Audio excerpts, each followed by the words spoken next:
We don't need no thought control.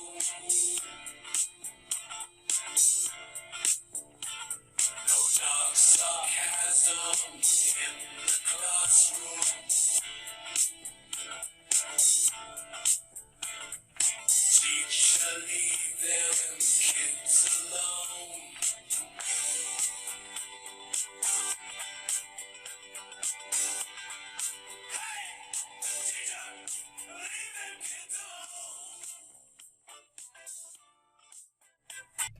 Today we're going to talk about education, and we're going to think about this institution at the macro level using both the structural functional perspective and the conflict perspective.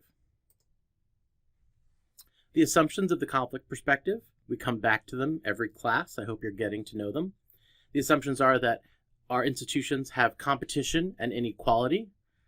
There is social change as the have-nots push to gain more, but fundamental aspects of inequality do continue until there's some sort of large-scale change. So the questions asked by the conflict perspective, and we can apply them to the education system. Who benefits from the education system? It's a great question to ask. Think about it. Who's benefiting from our education system? How do the people who benefit from the education system maintain their benefits? And the last question is, how does the education system reproduce our system of inequality that the conflict perspective desperately wants to change? So one of the most important ideas in the conflict perspective is resources. And I want to make the case that every institution we look at, the family, the criminal justice system, the education system, the banking system, the advertising system, every institution we could look at has resources. But they're different from institution to institution.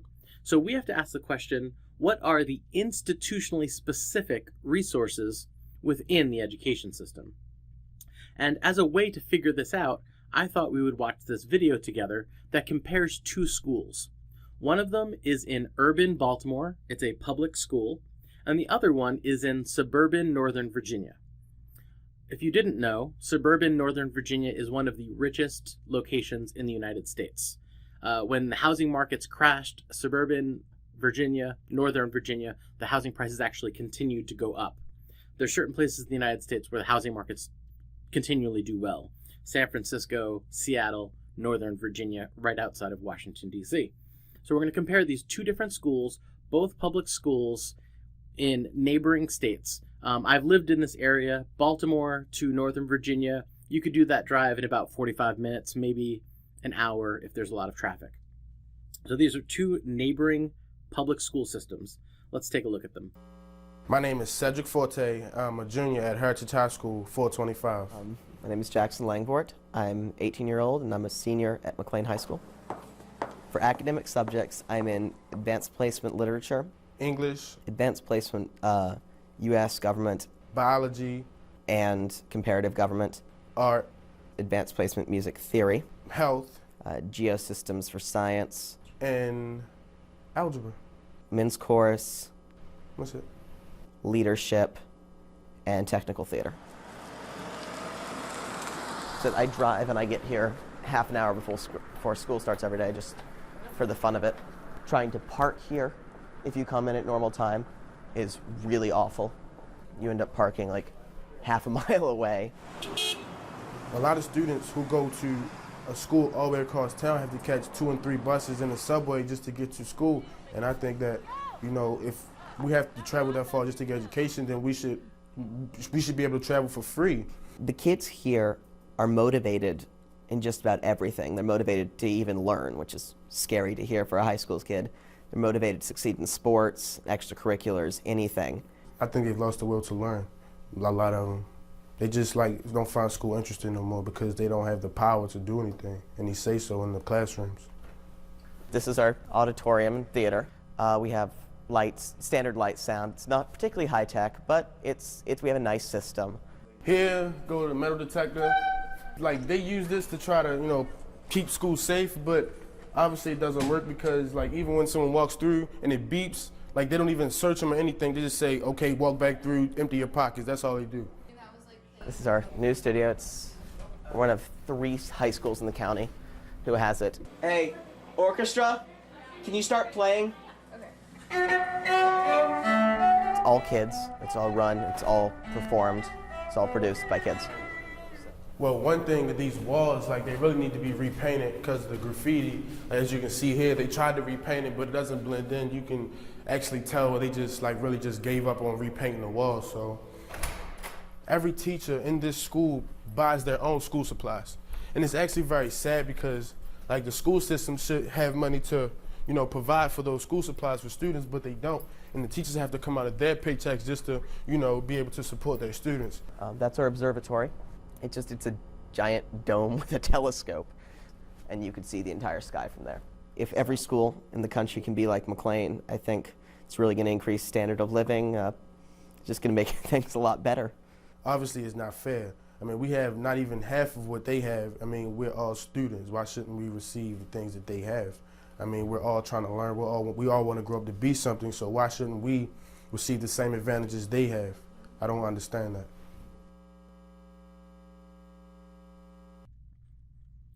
So that last video was an example of inequality between schools. We're looking at one school in one rich area and one school in a poor area. We call that inequality between schools. Sociologists actually study 2 types of inequality. We look at inequality within schools and inequality between schools. So let's look at inequality within schools. So inequality within schools. There's 4 terms I want you to be familiar with: tracking and locking, gender inequality, racial inequality, and class inequality. Basically what I'm arguing here is that within schools, there's inequality between men and women. We tend to push men towards computers, mathematics, physics, electronics. These are very lucrative occupations where we're pushing men towards those fields, medical doctor, things like that. Women, we tend to push them towards different career trajectories in high school, maybe nursing, teaching, things like that. So there's sort of this bifurcation of the system in terms of gender. And a lot of sociologists look within schools and they look at how gender inequality is created through the school system. Racial inequality. There is racial inequality within our schools. When you look at our school systems, even within a school, you tend to have a lot of students of color in standard classes, sort of the more shop classes, and you tend to have white, richer students in more advanced placement courses. And we can look at data and try to find data and look at this and try to understand why it's happening. Same thing with class inequality within schools, rich students versus poor students. The richer students tend to go towards the more advanced courses, poorer students towards more standardized courses. And what one scholar named Annette Leroux has found in terms of class is a lot of upper class parents, when they look at teachers in a school, they say, well, this teacher makes less money than me, they have less education than me, I am their boss. And they treat them like a boss, and they tell them, I want you to put my student in this class, I want my son or daughter in this class, I want my son or daughter to do this, to do that, I want them to get into this school, and they sort of treat the teacher like they're their boss. Whereas a lot of working class parents look at the teachers and they see somebody who makes more money than them, someone who has more education than them, and they don't treat the teacher the same way. So they don't make demands on the teacher and say, I expect my son or daughter to do better, I expect my son or daughter to be in this course, I expect my son or daughter to get into this college. So there's a class dimension to all of these issues. And the term tracking and locking really goes across all of these, because in school we have tracking. Tracking is when a school says, we've given you a standardized test and we've decided that you should be in an honors biology class or a standard biology class or an honors algebra class versus a standard algebra class, and then you get tracked. You stay in standard English your freshman year, your sophomore year, your junior year, your senior year. Whereas other students get tracked into an honors program leading to an advanced placement course. The conflict perspective likes to add the word locking on there, because you're not just tracked, sort of like you have a trajectory in high school, you also get locked into that trajectory where they take a key, put a lock on it, and they throw the key away. The conflict perspective argues that when students get into a standard biology class, going into a standard physics class, the teacher never tries to intervene to say, hey, you're in standard biology right now, but we're going to try to get you into honors physics and honors chemistry next year. That's not the way the system works. They put you on a trajectory, almost like an assembly line, and they say, you're staying on this assembly line for the rest of your educational career. You're tracked and locked onto a path. And that happens to women for women's paths. That happens to minorities for their career trajectories. And it happens to rich and poor students for their career trajectories. This is inequality within schools. And a lot of this idea about inequality, it's all hinged on stereotyping. And a lot of people think that stereotypes are easily changed. If you are stereotyping Mexicans, you think all Mexicans are criminals. We can solve that problem. We just introduce you to a bunch of Mexicans who are not criminals, and you have experience with the group now, and now you will not think Mexicans are criminals. So a lot of people believe stereotypes, as soon as you give people greater exposure to the group, the stereotype will be changed. But Snyder, who is a scholar who studies stereotypes, says this is not the case. Interaction with people of a stereotyped group does not eliminate your stereotype, and he explains why. It's called the self-fulfilling prophecy, a frequently unnoticed power of stereotypes, the power to influence social relationships in ways that create the illusion of reality. So it's called a self-fulfilling stereotype. If I am a math teacher and I think little girls are bad at math, in my head I hold the stereotype, little girls are bad at math. And then I have this motive in my body, inside my head. I think it's futile to teach little girls math. So I come over to the little girl and I say to her, oh yeah, the quadratic equation is very difficult. It's very hard to understand. You know, some people never get it. Maybe you're one of those people who will never get it. And that little girl, she gets the meaning system. My teacher thinks I can't do this. And how do you act when people think you're stupid? Some people become rebellious and they say, I will show you that I can do this. But some people, when they feel like someone's telling them they're stupid, someone's communicating, I think you're dumb, they actually start to act dumb. Now, you might disagree with me and say, that's stupid, people don't do that. But let me just give you an example. If someone treats you rudely, someone is just nasty to you, how do most people react? Most people react with anger, they react with rudeness, they react nastily. And it's a self-fulfilling prophecy. Why? Because somebody walks over to you and they think in their head, you are an asshole.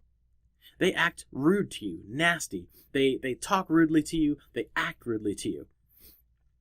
And then, what do? You act rude back to them, reconfirming their stereotype that you are a rude person or a nasty person or impolite or whatever it is. This is called the self-fulfilling prophecy. Stereotype in your head shapes the person's behavior. The person's behavior impacts the person who's being stereotyped. The person who's being stereotyped actually shows that characteristic right back. Prejudicial beliefs are not only beliefs. And this is what most people don't understand. This is sort of the cutting edge view on stereotypes. Prejudice beliefs generate behavior. And the first person's behavior that it affects is the person who holds the stereotype. Prejudicial beliefs reinforce the behavior of the person who holds the prejudicial beliefs and the person who is the target of the prejudice. And Snyder explains this with an experiment that psychologists do. They go and they give these college men pictures of these two girls. One girl is an ugly Betty. One girl is your stereotypical beautiful cheerleader type. And they tell the men, this girl is going to call you on the phone. And I want you to talk to her for 20 minutes. We're going to be listening to the phone conversation because this is a psychological experiment. Please talk to her. So one day the young man gets the phone call, and he gets the phone call from the picture of the girl who's from the ugly Betty. And he talks to her, and this is how he talks to her on the phone. Hey, yeah, we're supposed to talk to each other. Yeah, it's a psychological experiment. Yeah, I don't really want to do it. Yeah. So I don't even know what we're supposed to talk about, really.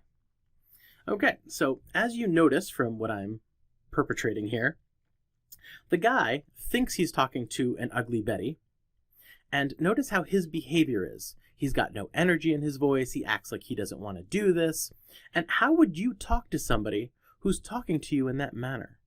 How would you talk to somebody who has no energy in their voice, talks about how they don't want to do something? Would you have energy in your voice? Would you sound excited to talk to them? Then we've got men who got the picture of the cheerleader. And those guys, this is how they talk to them on the phone when they get their phone call. Hi, how are you? Yeah, we're doing this psychological experiment. This is so exciting. I don't know what they're doing. I mean, I don't know what they're studying, but we're just supposed to talk to each other. What are you up to today? What are you doing? Oh, really? Oh, you hang out with your friends? Yeah, me too. Yeah, we were thinking about going over to the student center next week. Oh, yeah, there's this band coming there. Oh, yeah, you should totally go. Notice the difference. The guy in his head believes he's talking to an attractive woman. His behavior, the way he talks, has more energy. He's excited. He's asking her questions. He's talking about things they should do next week. He's engaging. And how do you respond when somebody has energy in their voice and someone engages you and somebody asks you questions? You are also engaged and you are interested in the conversation. The interesting thing about this psychological experiment was the men weren't talking to Ugly Betty or the cheerleader. It was two totally different women, and the women could have been attractive, they could have been ugly, but the fact is that when the men thought they were talking to ugly women, they talked a certain way. When the men thought they were talking to pretty women, they talked a certain way. And the first person to be influenced by a prejudice is the person who holds it. And that behavior influences the person who's being the victim of prejudice. So this is called the self-fulfilling prophecy. If a teacher acts like a student's dumb, it will impact the student's behavior. If a parent acts like a child's stupid, it will impact the child's behavior. It's a self-fulfilling prophecy. It involves prejudice. It involves behavior. And the crazy thing about it is the group that's being prejudiced, whether it's black people or women or poor people or gay people or whoever it is, that group actually will respond to the behavior and show that they are boring, show that they are stupid, show that they are angry. Because the way they're being treated in a way that most of us would elicit anger or acting like we're stupid or something like that.